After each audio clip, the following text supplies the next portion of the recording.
Well,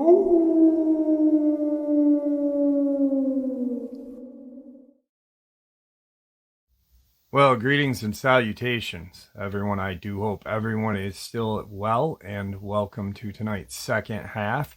It gets us closer to tonight's live stream, Saturday Nightmares, live from New York. I do hope to see you all there. Before we jump into the second half, though, a couple links. As many of you know, I rely on Patreon, PayPal, channel membership, and the merch to help the channel to continue to grow and go. Links to Patreon, PayPal, and channel membership is in the description below. Merch displayed directly under the video. Also, Dogman, Frightening Encounters, Volume 1 through 3, the audiobook versions. They were written and researched by Tom Lyons, narrated and produced by me, Jeff Nadolny. Those audiobooks are available on Audible, Amazon, and iTunes, links to which are also in the description as well. And finally, last but definitely not least, if you'd really like to help support this channel to continue to grow and go, simply subscribe. It does not cost a cent. Click the like button. It takes half a second. If you don't want to miss out on any of the informative uploads that I put out daily, click the bell icon, and folks, please leave a comment. Why? Well, because all of these things really do help this channel to continue to grow and go. They definitely do matter, and they are appreciated. And with that, I have taken far too much of your time. Let's jump in to today's second half, shall we? Today's one and only experience. Just so that you have an idea of my background knowledge and experience, I grew up all over the rural southern United States, from the Appalachian Mountains to the swamps, backwoods, and bayous of the Deep South, where I spent most of my free time deep in the woods up until my early 20s. I spent a lot of my time hiking, camping, hunting, and fishing, and I've always felt at home and at peace miles from nowhere. The more remote, the better. I'm well educated. I have a degree in the field of science, and I've seen a variety of wildlife like coyote, wolves, panther, and bear in the wild. When I was about 17 years old, my family moved to the Florida Panhandle. The woods in that area and around my house went on for many, many miles and are only interrupted by the occasional creek, river, country road, and farm. There really are miles of woods to see and very little traffic out there. I was told by the locals that the area around my home had a special significance to the Native Americans, and on a few occasions people alluded to things being odd in the area, but no one ever told me anything specific. If anything, the few who seemed to know anything got weird and quiet if I pressed them about why they made remarks about the woods, so I dismissed it and lived my outdoor life as normally as I would. On one occasion, some of my friends came over to our property and decided to go camping. We went down to one of the creek bottoms a mile behind my home. We hung out for a while, but after remembering all of the water moccasins that hung out down there, I decided against camping out there out of concern that I may get bitten by a snake in the dark. There were a lot of cottonmouth down there, and they became more active at night. So around dusk, myself and another kid went back to the house, and the other two were going to camp out there at night. Probably an hour after dark, the other two showed up looking shaken. They said they were going to sleep inside as well. They seemed spooked, but when asked what happened and what was wrong, they got weird and clammed up. The next day, we went back to the creek bottom, goofed around, and did some teenage stuff. One of my friends had brought his rifle, which he seemed eager to try it out. It was one of those old Chinese SKSs. We were messing around the campsite they had abandoned the night before when one of them commented about seeing something that looked like an invisible thing from the movie The Predator. I thought they were being silly, but they were insistent.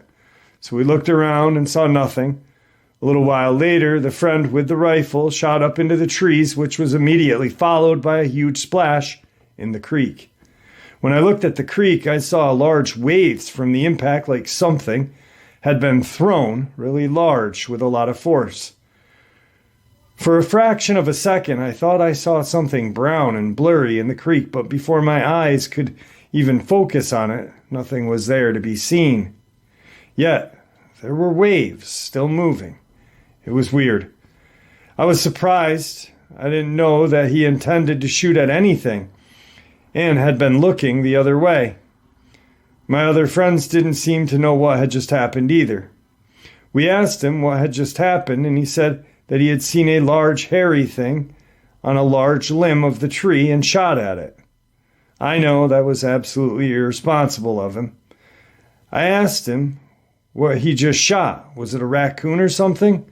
No, he said. It looked like something out of the zoo, kind of like a big monkey or something, but it had a face, and it was looking at me.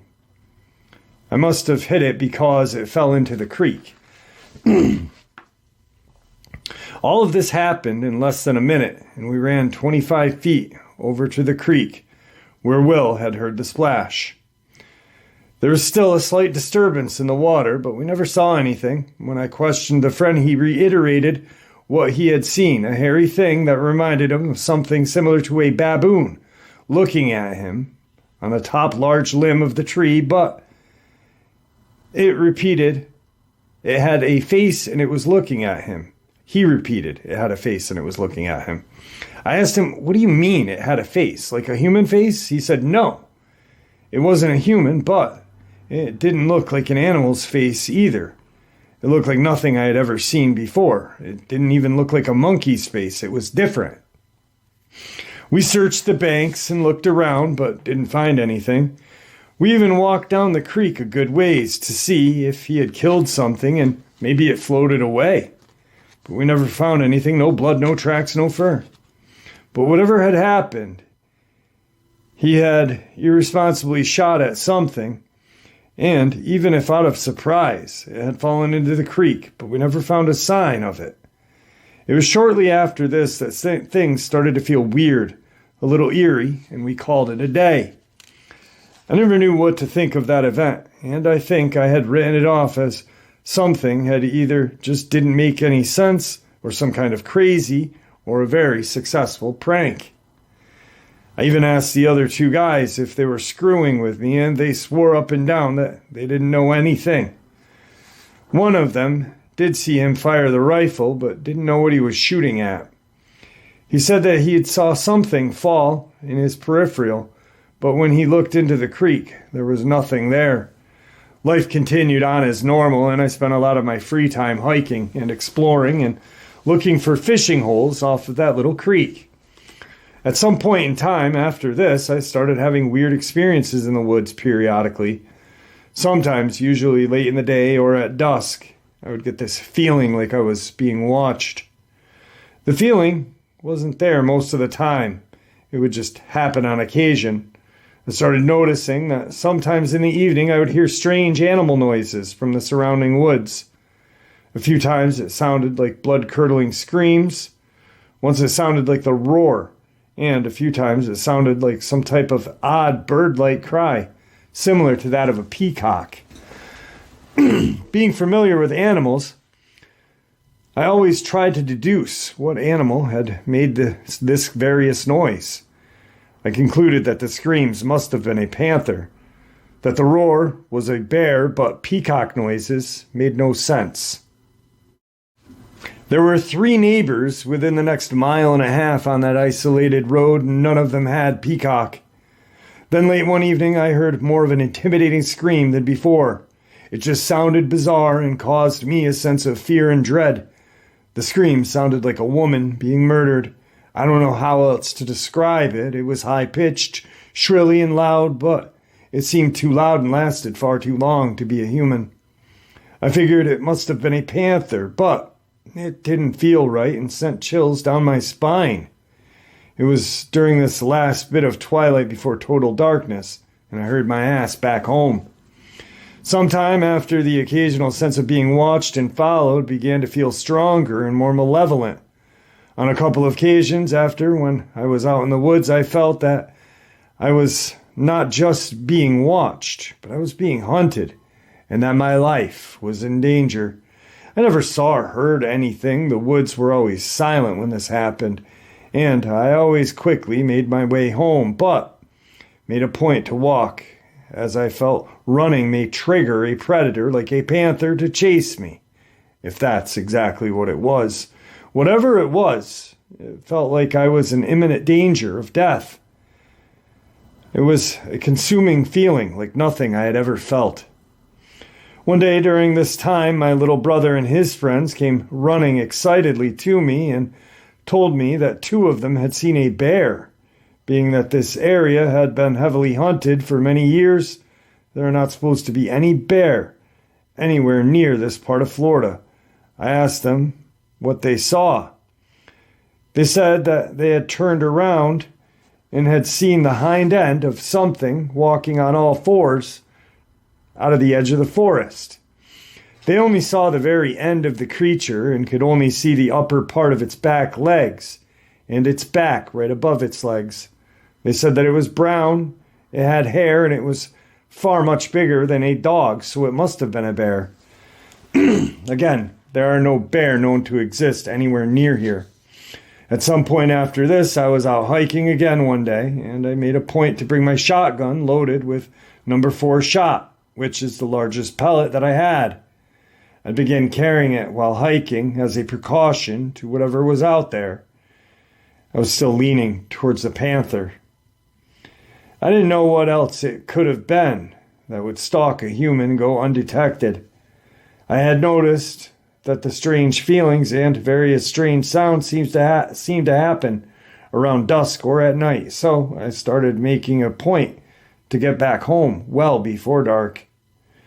This time I had stayed out a little too late. Dusk was beginning as I'm making my way home when I felt it again. Something was watching me. No, it felt like it was definitely after me. The level of fear and the senses that this thing triggered were completely different than anything I had ever felt. I knew I was being stalked, but I couldn't see or hear anything as I made my way home. Whatever the thing was, it seemed to move with me as I walked hundreds of yards, but the feeling had only grown stronger. I felt like my life was in peril. Like something was about to lunge out and kill me. Every hair on my body seemed to stand on end. I felt certain that whatever it was, a shotgun was not going to stop it. Despite the terror I was feeling, I forced myself to stop and scan the woods, looking at both the ground and trees, thinking that I may see the panther nearby readying itself to pounce. There was nothing that I could see or hear. Everything was deathly quiet. It was about this time that I first remembered my inner voice saying, "Don't go, go, don't stop," My inner voice saying something like, "Don't stop, go, quick, don't run." I started praying as I was walking toward my home. In every fiber of my being, I felt this sense of malice and intent. Whatever this was, it wanted to kill me. I felt sheer terror, dread, in a way I'd never felt in my 17 years of life. Remember, I grew up in very rural areas full of remote, isolated spots. Those places were where I felt the most peace. Animals didn't scare me, but whatever this was, it did. That feeling was terrifying and consuming.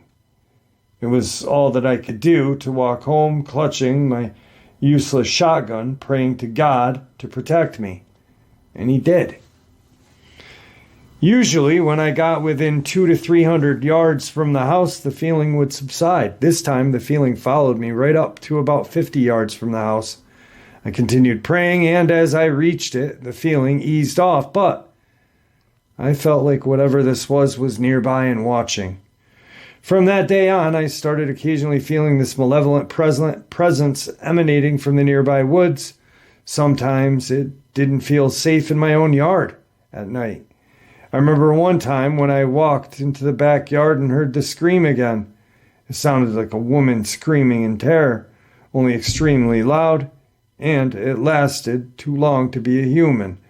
And then it transitioned to something like a baby crying, but the crying changed and became distorted and twisted, and it just felt and sounded like something that was wicked, and it was trying to frighten me. From that point on, I avoided the woods, especially while alone or in the evening. I turned to partying, trying to push the events from my mind. A year or two had passed without incident, and I had gotten too relaxed. Sometimes I'd get the occasional itch to go for a stroll at night. The moon was mostly full. The sky was clear with lots of stars. It was a bright, beautiful early autumn evening. I still had enough apprehension to stay out of the fields and woods, especially alone at night, so I decided to go for a walk down a rural country road. It was probably midnight. I had walked several hundred yards down the paved road, cut across the corner of someone's cow pasture to get to the dirt road. I'd gone through an electric fence and had made my way about 50 yards through a pasture when I heard something moving in an adjacent cornfield in the opposite side of the dirt road from that pasture. I stopped and listened and heard the sound of something big moving quickly through the corn rows. At first, I thought it may be a deer until I realized the steps and movements sounded bipedal and large. Several times it moved and then paused, then moved through the corn quickly again. After hearing that movement several times, suddenly the sound of movement was followed by the sound of a rabbit squealing. I instinctively crouched, peering into the darkness. Up until this moment, I had only been curious as to what kind of animal I had gotten close to. I had no way of fathoming what it was about to step out. I saw a large bipedal figure walk out of that cornfield. It crossed the dirt road, stepped over the electric fence mid-stride without a pause or effort. In the bright light of the moon and stars, I could make out some details. Its head had a significant wolf-like feature. A long snout and pointed ears. It was much taller than a human. I'd say 7 feet, possibly a little more. And it walked, leaning forward with its shoulders hunched forward, like it was slightly crouching. It was covered in fur, but the fur seemed thinner or shorter on much of its torso and arms. I remember noticing that it had very lean and powerful muscular build to this thing. Its arms seemed unusually long and hung low as it moved, and it clutched something in one of its arms. I couldn't make out its color because of the limited light, but it appeared to be very dark. I even noticed a tail or whatever. It had doubled knees. These creatures are often portrayed having. Despite being a semi-bright night, a lot of its body from its waist down was obstructed in shadow. It crouched on the ground, clutching its rabbit in both hands. And I started hearing a wet, crunching noise and realized that it was eating the rabbit. It was squatting low to the ground, holding it in both hands, eating it like you may eat a fried chicken drumstick and thigh with 2 hands. At this point, I guess it couldn't have been more than 40 yards from me. It's hard to remember details you don't think about for many years. I had on camouflage jacket, jeans, and I remember trying to make myself as small as possible, crouching and hoping that it didn't notice me when it paused and sniffed the air as if it had smelled something. Then it raised its head and sniffed the air again. It was at this moment I thought, shit, I hope it's not smelling my scent. At that moment, it looked directly at me and emitted a low guttural growl. I swear its eyes flashed red, something I had never seen an animal do without light reflecting in them. It was less bright than when a light reflected directly into the animal's eyes, but distinct enough I could see the red eyes briefly flicker in the darkness. This didn't appear to be reflected light. It appeared to come from within this creature for a split second and then disappear. Bizarre, I know. Looking directly at me, the creature stood up like it was challenging me and growled this low guttural growl that I heard from 40 yards or less away. At that moment, I felt fear overwhelming me. I had this overwhelming urge to haul ass back to my house, but something inside, something told me not to run. That if I did run, it would catch and kill me. When I previously told you about all of this, I said I felt hunted and I felt the sense of an unnatural terror, like my life was about to be forfeited, and very suddenly and violent. Well, now, it was like I was looking at the source, eye to eye. Somehow I knew that this creature was bad, a very wicked thing, and far more powerful than me. And something like an inaudible voice kept telling me that if I ran, I would forfeit my life. Walk, don't run, pray, stay calm. These thoughts kept going through my head, but they were not coming from my conscious mind. I slowly backed out of the field, never turning my back to this creature until briefly when I had to cross the electric fence. Even then, I tried not to turn my back completely to it and keep one eye on it. At this point, it had moved deeper into the shadows of the pasture and was moving parallel to my direction. I would occasionally hear it move through the field, still staying parallel to me as I began to walk down the paved road toward my house. As I moved down the blacktop, I came to a section of woods with no homes or lights nearby.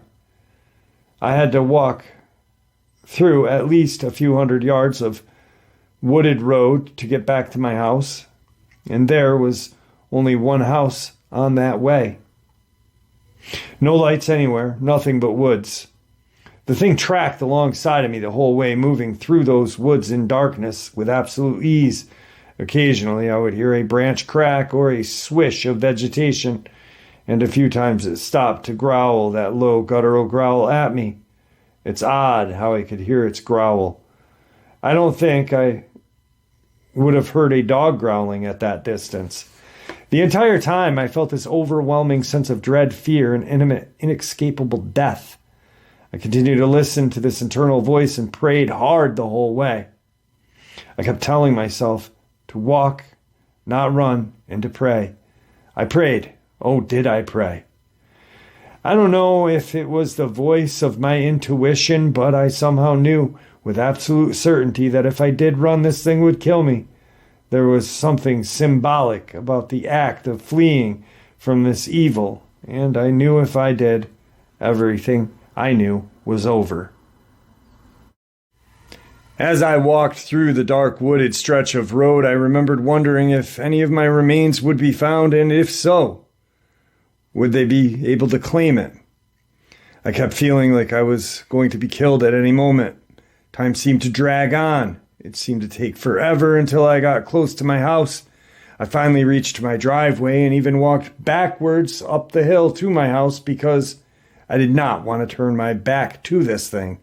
Sure enough, it was across the road from my home, growling from the edge of the tree line and brush. I finally bolted when I got 10 yards from the door. I ran through the house, locking the doors and grabbing my old shotgun, even though I felt certain that the small game loads I had in it wouldn't do a thing but upset this creature even more. I was too afraid to look out the windows as I knew it was outside and feared seeing it looking back at me through my windows. That feeling this thing gave off was not just a dangerous one. It was an evil feeling, a feeling like a wicked, unnatural thing. I sat in my room and prayed, if memory serves, until dawn broke. A few weeks or months later, sorry I can't remember the specifics, my little sister came downstairs sometime around or after 1 a.m, white as a ghost and panic-stricken. She was terrified. You could see it all over her face. When I asked my family what was wrong, they told me she had seen a bear crouching outside of her window. She had woken up with a terrible feeling and knew something was watching her sleep. And when she looked out her window next to her bed, she saw a bear with large red eyes staring at her. My sister slept in a bedroom on the second floor, but the garage adjoining that part of the house was one story. Something had climbed on that roof of the garage and had been intently watching her through her window. I asked her point blank if she was sure it was a bear. I could tell she was terrified and didn't want to acknowledge something. She responded with, "It was covered in hair, had big red eyes, and was staring at me while I was sleeping through my window." I was asleep when I woke up with a feeling of terror. I knew something was watching me, and it felt bad. I'm paraphrasing, as this was many years ago, of course. I was generally afraid to go outside and even back in the woods around my house after that, but when I did summon up some courage, I would periodically have to abruptly stop hikes in the woods near the house. Everything would be fine, and then I would suddenly become overwhelmed with this ominous feeling that I was living on borrowed time. That creature was stalking me, and it was going to kill me. I almost always left immediately, feeling like the shotgun in my hands that I was carrying was useless. On multiple occasions, when this had happened, I felt the inner voice again, telling me to leave now, walk, don't run, and pray. On a couple of occasions that I lingered momentarily scanning the woods for this creature, and I never saw anything, but it felt like it was growing closer and danger grew more imminent, so I always left. It was around this time that I found someone's white domestic rabbit hanging from a tree branch in the woods, disemboweled, with its eyes plucked out. It was hanging from a branch, maybe 5 feet off the ground. It struck me that it was like it was meant to be seen or found, as if it was placed highly visible location right behind someone's property line, eye level, at the edge of the field, beside the woods where this thing seemed to frequent. It just seemed significant. It was about that time that I learned the Native Americans lived on a nearby adjacent property who were reputed to use blood magic. That was evil and bad stuff. It is evil and bad. I was told by another Native American who told me to stay away from them. I am part Native as well. We lived near a reservation, and multiple natives had told me about someone who they knew was a shapeshifter. Someone who had reportedly demonstrated their ability to shift into animals, and they had ties to this family.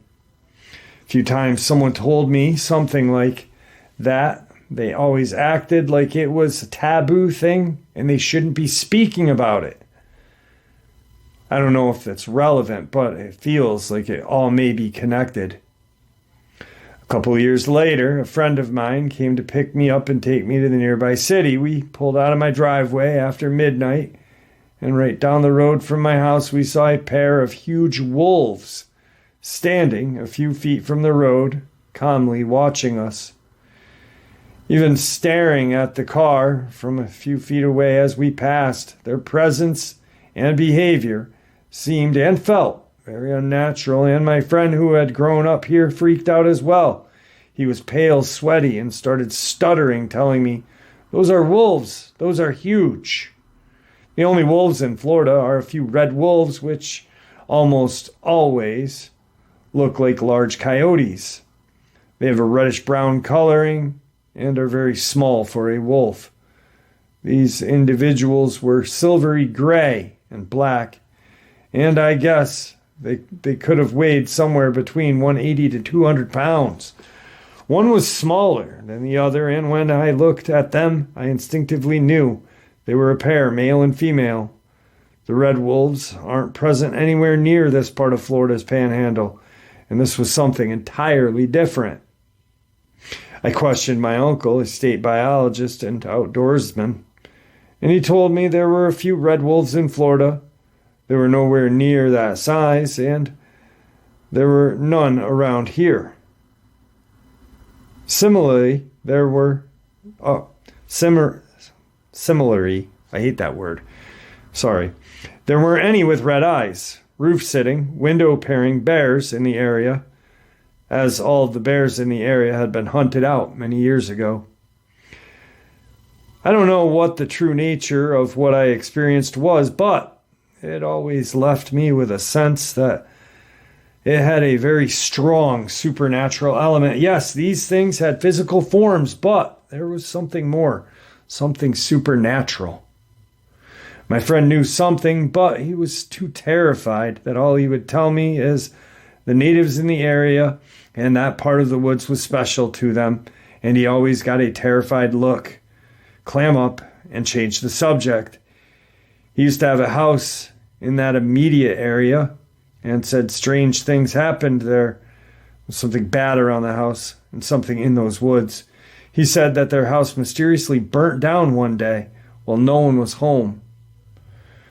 They had to rebuild it, and it caught fire and burnt down a second time while no one was home. Whatever happened spooked him so much, they ended up buying a new home many miles away, and he was spooked to even think about it. When locals told me of natives who reportedly were shapeshifters, I began researching and learning that many tribes had beliefs in dark magic that would allow them to transform into something much like a skinwalker.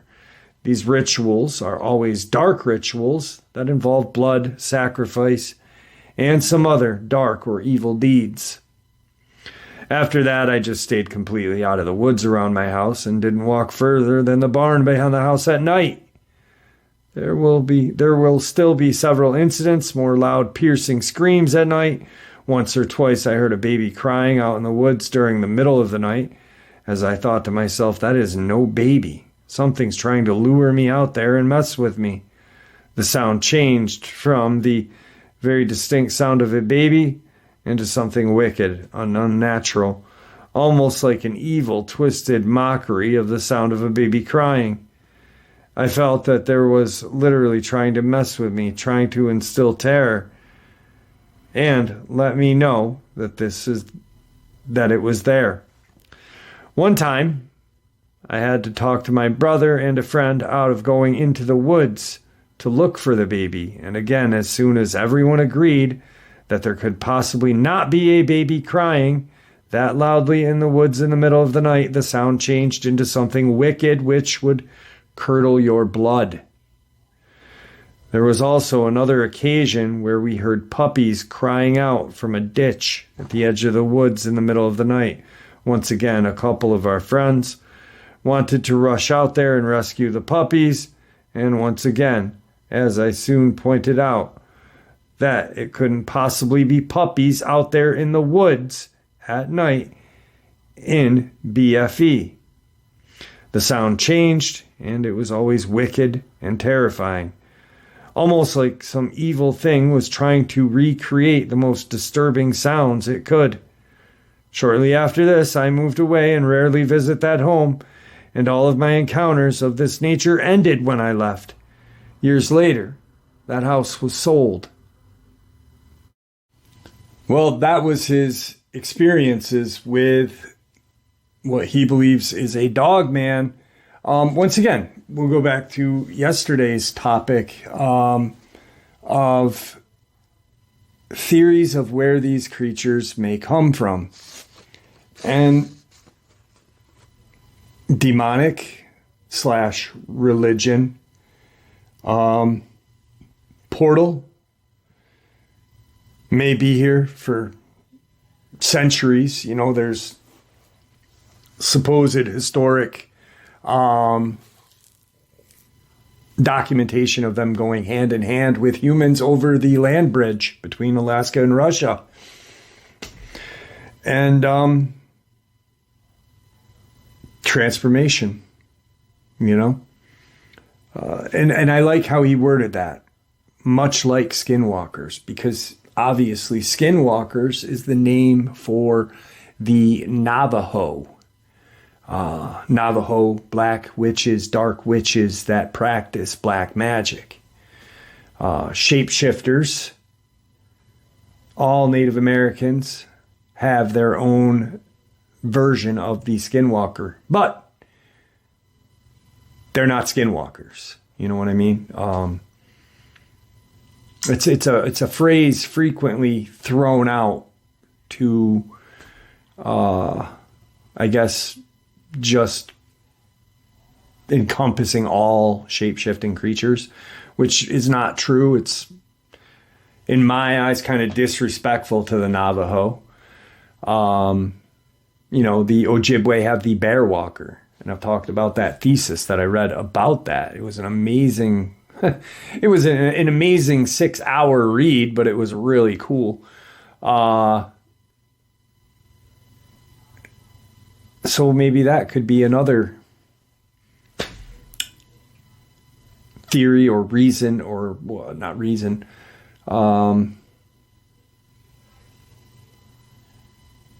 explanation of where these things come from.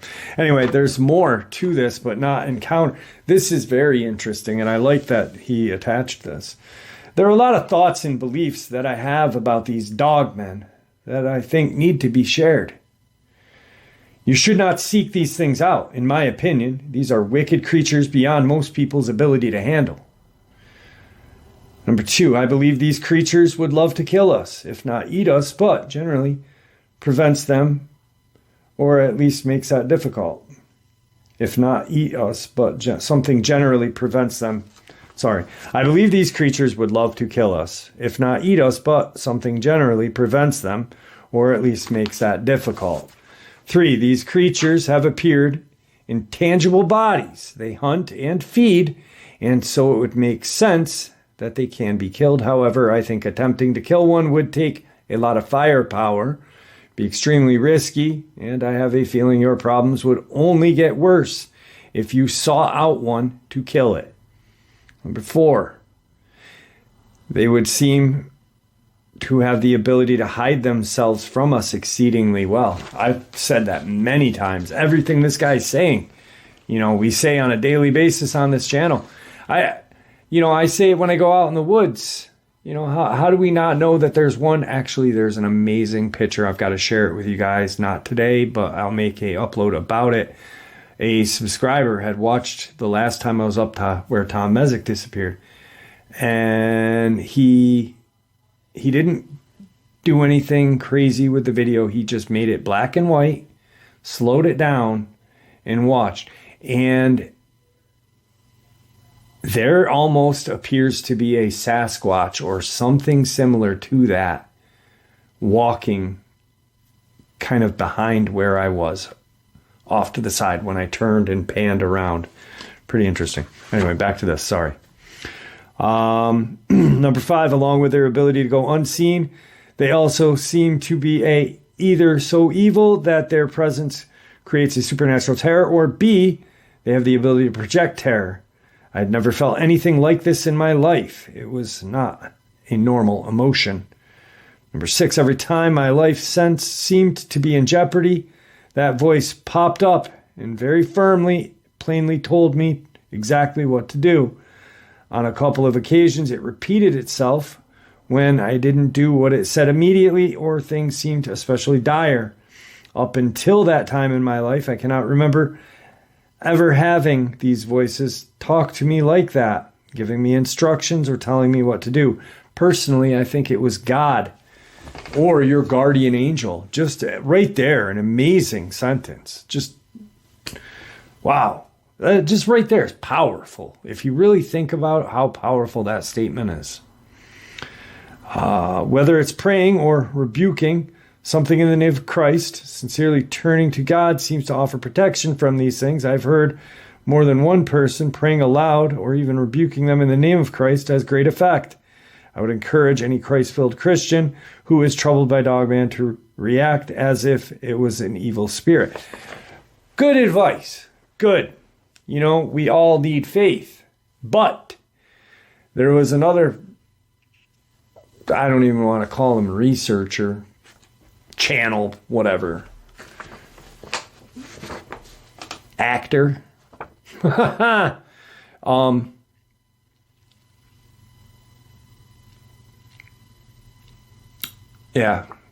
not a researcher, because what I do and what a lot of other people do is research.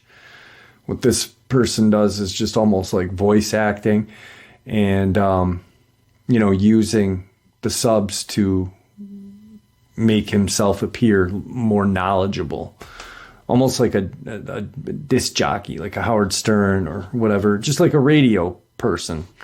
But them saying You don't need a firearm or any kind of protection. All you need is the word of God. Brother and sister, it's always nice to have the good Lord on your side. But you can't always rely on that when something's charging at you. You know, let's just say you can rebuke them in the name of God, Christ, whatever. But what happens if that thing disappears, but then a bear comes out? Or what happens if that rebuking doesn't work? It's always good to have both. Don't pretend to know I don't pretend to know the origin and nature of all of these creatures, but it should be remembered that there are a lot of occult practices that involve summoning them or transforming into something similar. There have also been sightings in areas where there is known dark occult activity. Skinwalkers out west, Beast of Bray Road, the one associated with the Bell Witch, or the one I encountered. They seem to have some type of tie to dark occult magic and or graveyards. There are rules for the demonic. If these things do have a connection to the demonic, then they need some type of foothold or permission to harm someone or their possessions without suffering repercussions.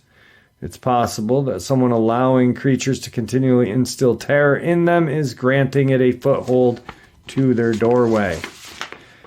10. This creature and many others reported seem to have the desire to instill terror in mind. Many other accounts, the more terrorized the person, the more behavior escalates. 11.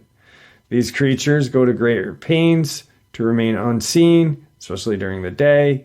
It seems like being seen somehow makes them vulnerable. I don't fully understand, but I think it's worth looking into. And last of all, there are recorded accounts of these creatures and other man-beasts stretching from police reports of today to accounts going thousands of years spanning the globe. To assume all of these people, including law enforcement, are making something up or mistaking dogs and bears for something else is ignorant and willful ignorant. Or is arrogance and willful ignorance, And there you have it, folks. I do hope you all enjoyed tonight's second half as much as I enjoyed sharing it with you, and I'd like to thank you all for supporting this channel. It is, after all, your support that helps this channel to continue to grow and go, and honestly what gives us all a place and a chance to share our experiences and theories judgment-free. Everyone is simply treated with the respect that we deserve. Please, everyone, stay safe, happy, healthy, and ever vigilant, keeping an eye on our children, pets, family, and our friends. These creatures are real. They are out there and dangerous. Share this information with those you love and care about, and it may just help save their lives someday. And until next time, never stop asking questions, never stop searching for the truth, and God bless you all.